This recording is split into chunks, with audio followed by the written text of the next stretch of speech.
warahmatullahi wabarakatuh. Bertemu lagi dengan Ibu Ratna di Mapel Produk Kreatif dan Kewirausahaan. Ya, kali ini Ibu akan membahas materi untuk kelas 12 yang berjudul Produk Massal.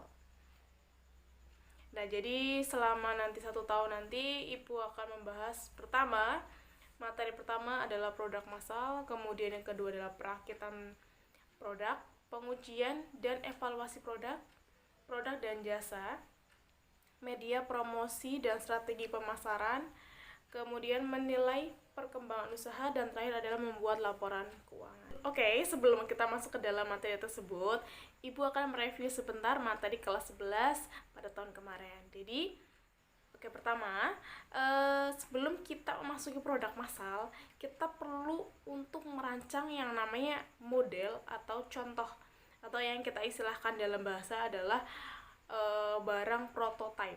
Oke, jadi prototype itu sendiri memiliki arti adalah bentuk primitif, dimana primitif itu maknanya adalah sederhana atau masih mentah.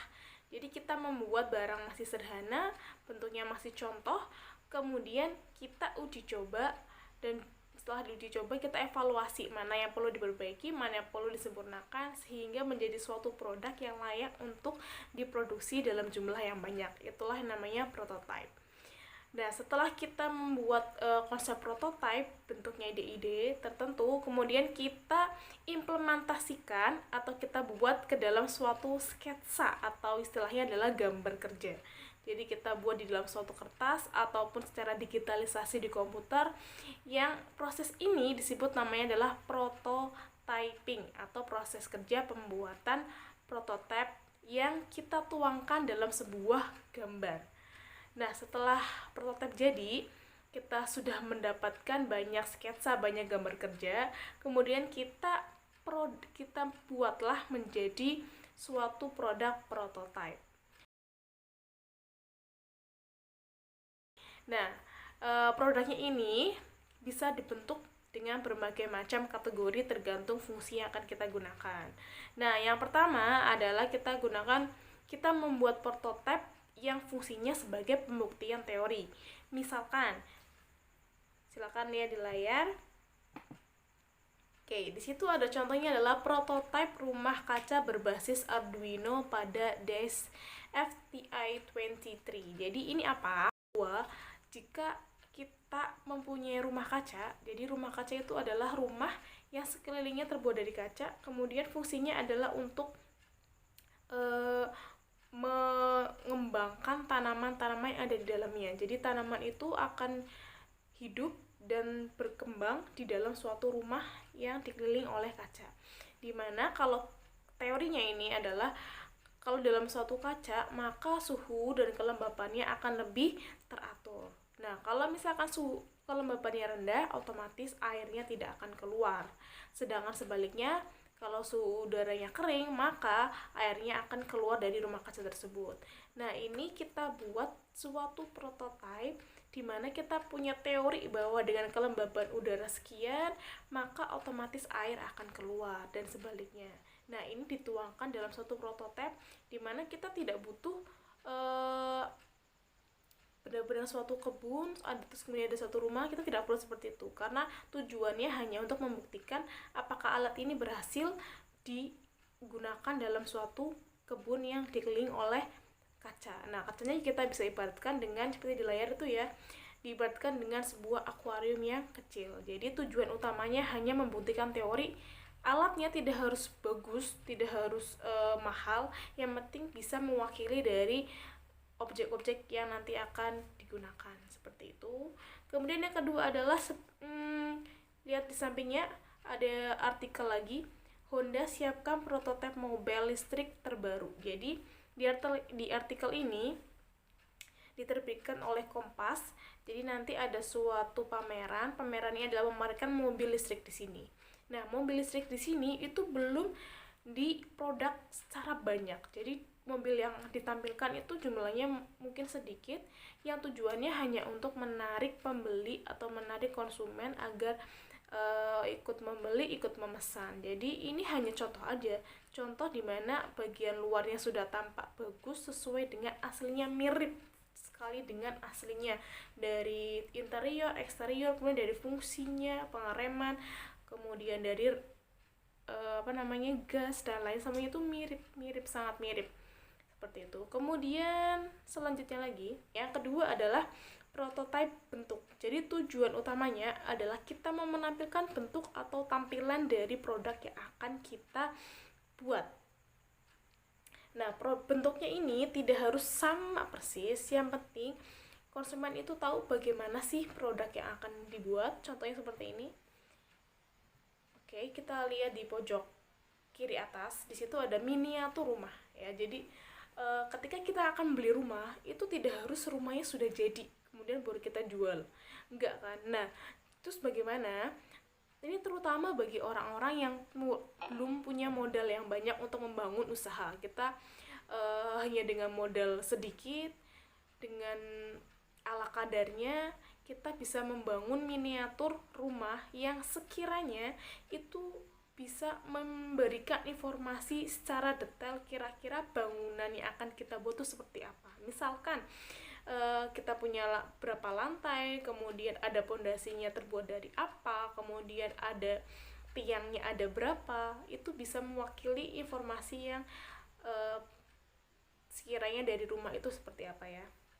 Jadi dari prototipe bentuk itu tujuannya yang penting ada suatu tampilan itu bisa memberikan informasi. Tidak harus bentuknya sama persis, tidak harus ukurannya sama persis, yang penting dari segi tampilan itu bisa mewakili produk yang akan kita buat tadi. Itu adalah prototipe bentuk. Kemudian yang ketiga adalah prototipe visual. Ya, dari kata-katanya kan jelas ya, visual. Jadi ini mirip sekali dengan prototipe bentuk. Bedanya di mana? Sama-sama fokusnya kepada secara fisik itu sudah jadi, benar. Cuma secara visual itu kita benar-benar sudah memiliki bentuk benda secara asli, ukurannya pun sama. Contohnya ada di gambar bawahnya. Itu adalah contoh prototipe dari mobil yang kita bentuk menggunakan komputer berupa 3D printing. Jadi pencetakan 3 dimensi. Apa itu printing 3 dimensi? Nah, pada pembuatan desain atau gambar kerja, nah pada proses itu kita bisa menggunakan tangan atau bisa juga menggunakan komputer secara digital.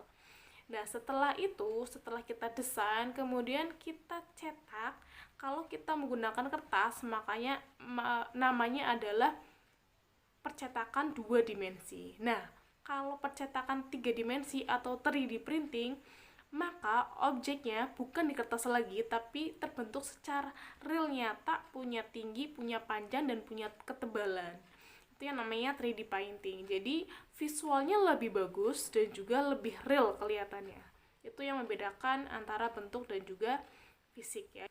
Nah, setelah kegiatan pembuatan prototipe selesai atau istilahnya adalah prototyping, kita menguji coba produk tersebut. Tujuannya buat apa? Biar kita tahu tadi ya, produknya kelemahannya apa, kemudian apa yang perlu diperbaiki. Nah, cara uji cobanya gimana? Kita bisa lihat di video berikut ini. Ini adalah contoh uji coba kelayakan mobil.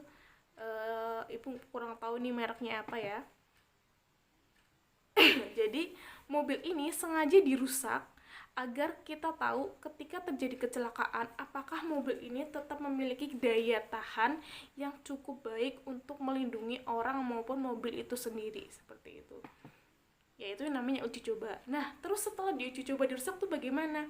Nah, kita lihat kira-kira apakah ada yang bisa diperbaiki, apakah ada yang bisa dikembangkan, ataukah justru harusnya diganti ini biar jadi lebih baik lagi. Itu yang namanya uji coba. Nah, dari proses rangkaian tadi, dari mendesain, membuat prototipe, sampai kita menguji coba, akhirnya prototipe kita tuh sempurna, barulah kita memproduksi secara massal. Nah, massal itu apa? Oke, di situ ada 2 contoh proses produksi. Yang atas adalah perakitan mobil, yang bawah adalah pembuatan roti. Nah, sekarang pertanyaannya adalah dari 2 gambar tersebut, manakah yang termasuk dari produksi massal? Silakan tulis jawaban kalian di kolom komentar, tuliskan nama lengkap dan nomor absen, kemudian tuliskan jawaban mana yang betul. Kita lanjut ke pengertian dari produksi massal. Oke, produksi massal terdiri dari dua kata, yaitu produksi dan massal. Oke, produksi itu sendiri adalah kegiatan menambah nilai guna suatu benda atau menciptakan benda baru sehingga lebih bermanfaat dalam memenuhi kebutuhan.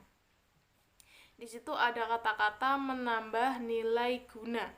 Oke, nilai guna tuh maksudnya seperti apa? Contohnya seperti ini. Kita punya botol bekas. Nah, botol bekas berarti sudah tidak berguna kan?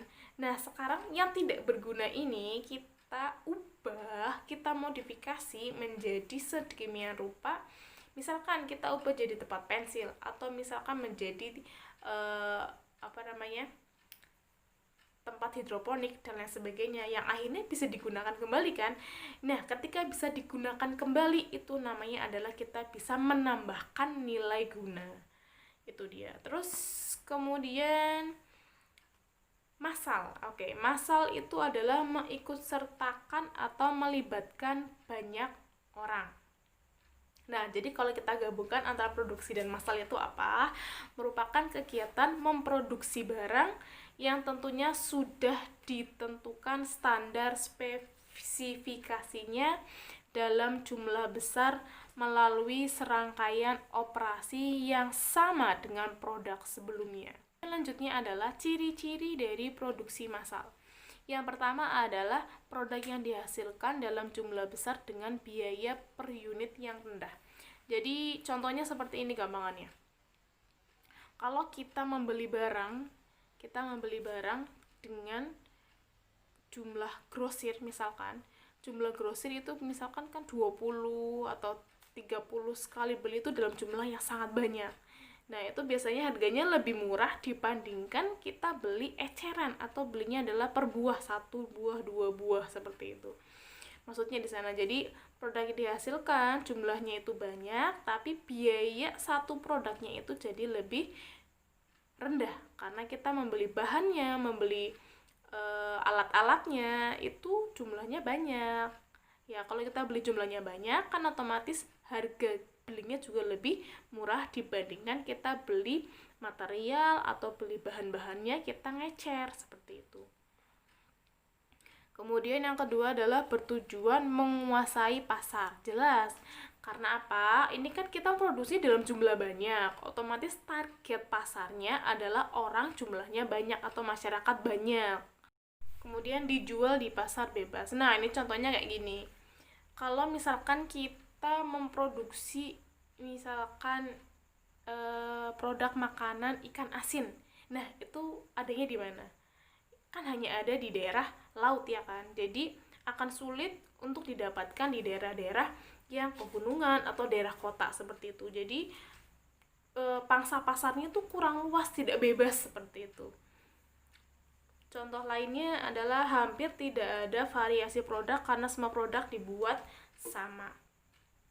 Iya, ini kenapa? Karena salah satu ciri dari produk massal adalah kita menggunakan mesin, di mana mesin itu akan bekerja secara 24 jam dengan standar spesifikasi tadi yang sama. Jadi otomatis produk yang dihasilkan juga sama, berbeda dengan kalau kita menggunakan manusia, yang dimana kita bisa memerintah, bisa mengeksplorasi kemampuannya sendiri untuk membuat produk yang berbeda-beda, seperti itu. Terus terakhir adalah harus ada persediaan atau stok untuk memenuhi kebutuhan saat masa tunggu.